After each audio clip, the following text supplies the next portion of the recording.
Assalamualaikum warahmatullahi wabarakatuh.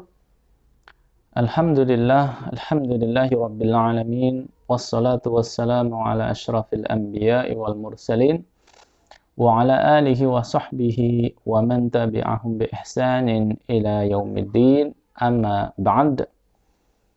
Kaum muslimin, sahabat Siratul Mustaqim yang dirahmati Allah subhanahu wa ta'ala, alhamdulillah kita berjumpa kembali di channel YouTube SM ini. Kali ini saya akan membacakan satu artikel tanya jawab, ya, yaitu dari website islamqa.info yang diasuh oleh Syekh Muhammad Saleh Al-Munajjid hafizahullahu ta'ala. Ya, pertanyaannya, apa hukum menelan ludah? Ya, ini pertanyaan saya bacakan terlebih dahulu. Apa hukum menelan ludah? Karena saya mendapati kebanyakan orang membuang ludahnya di bulan Ramadan agar tidak tertelan, terutama setelah berkumur-kumur ketika wudhu. Tolong berikan kami fatwa, semoga Allah memberikan Anda balasan yang terbaik. Ini pertanyaannya, ya. Kemudian teks jawabannya kita bacakan. Alhamdulillah, pertama, syariat Islam dibangun di atas fondasi kemudahan dan menjauhkan kesulitan yang tidak biasa. Allah Subhanahu wa taala berfirman di dalam Quran surat Al-Baqarah ayat 185, A'udzubillahi minasyaitonir rajim. Yuridullahu bikumul yusra wa la yuridu bikumul usra. Allah menghendaki kemudahan bagimu dan tidak menghendaki kesukaran bagimu. Kemudian Allah Subhanahu wa taala juga berfirman di dalam Quran surat Al-Hajj ayat 78, "Wa ma ja'ala 'alaikum fid dini min haraj." Dia sekali-kali tidak menjadikan untuk kamu dalam agama suatu kesempitan. Atas dasar itu, segala hal yang menyulitkan dan biasanya tidak mungkin dihindari, maka hal itu tidak mempengaruhi puasa. Ya, artinya tidak membatalkan puasa. Di antaranya adalah menelan ludah ketika berpuasa. Ibnu Qudamah berkata, apa yang tidak mungkin dihindari seperti menelan air ludah, maka hal itu tidak membatalkan puasa. Karena menghindari hal itu, menghindari hal itu tidak mungkin dilakukan. Sama halnya dengan menghindari debu di jalan atau butiran gandum. Jika orang yang berpuasa dengan sengaja mengumpulkan air ludahnya, kemudian menelannya, maka hal itu tidak membatalkan puasanya. Karena air ludah yang mengalir ke perut itu juga berasal dari perut. Artinya, dikumpulkan ataupun tidak, air ludah adalah sama saja. Air ludah yang ditelan dengan sengaja tanpa terlebih dahulu dikumpulkan tidak membatalkan puasa. Demikian juga hukumnya jika dikumpulkan terlebih dahulu. Dikutip dari Al-Mughni, jilid atau juz yang ketiga, halaman 16. Jadi maksudnya dikumpulkan di sini adalah dikumpulkan di dalam mulut, yang masih di dalam mulut. Ya, kalau seseorang dia mengumpulkan ludahnya di dalam mulut sampai banyak, kemudian menelannya kembali, maka hal itu tidak membatalkan puasa. Jadi bukan mengumpulkan di luar mulutnya, misalnya dikumpulkan di gelas atau dikumpulkan di sendok, ya, kemudian dia telan kembali. Ya, kalau seperti itu membatalkan puasa. Yang maksud dari perkataan Ibnu Qudamah rahimahullahu taala tadi, dikumpulkan di dalam mulut, ya. Kita bacakan kembali. Demikian pula hukumnya jika orang yang berpuasa mengeluarkan lidah yang di atasnya terdapat air ludah, kemudian memasukkannya kembali dan menelan apa yang ada di atasnya, maka menurut pendapat yang sahih itu tidak membatalkan puasa. Karena lidah sekalipun bolak-balik dijulurkan dan dimasukkan tidak ada bedanya. Dinukil dari Hasyiyah Al-Qalyubi. Ya. jilid 2 halaman 73.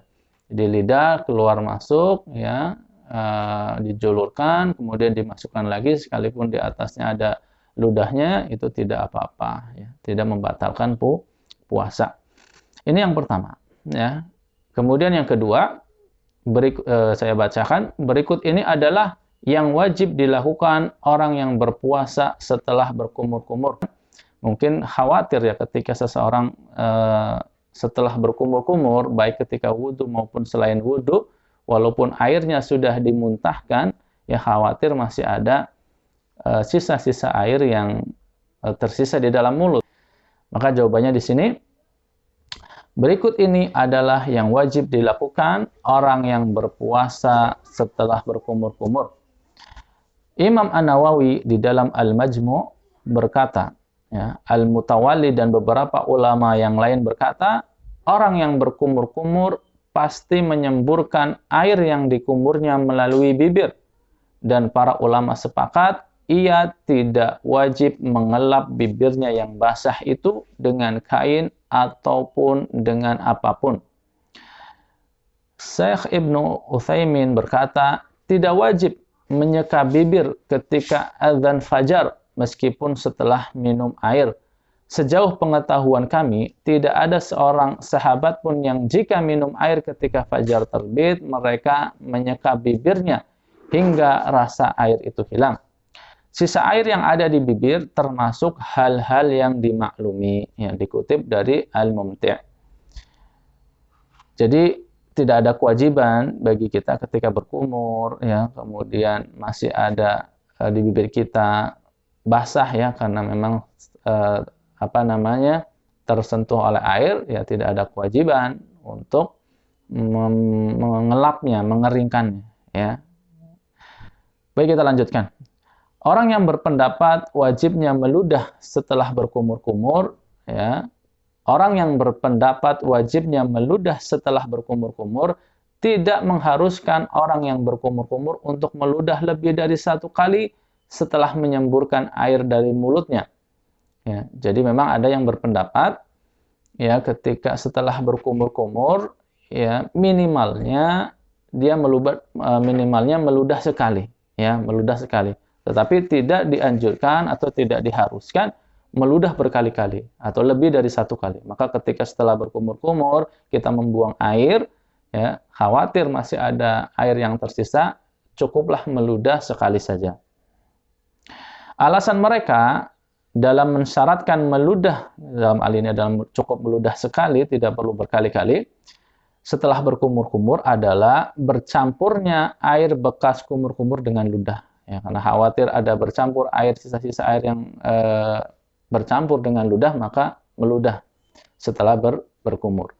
Nah, ketika menyemburkan air dari mulut setelah berkumur-kumur, air yang bercampur dengan ludah tersebut tidak keluar.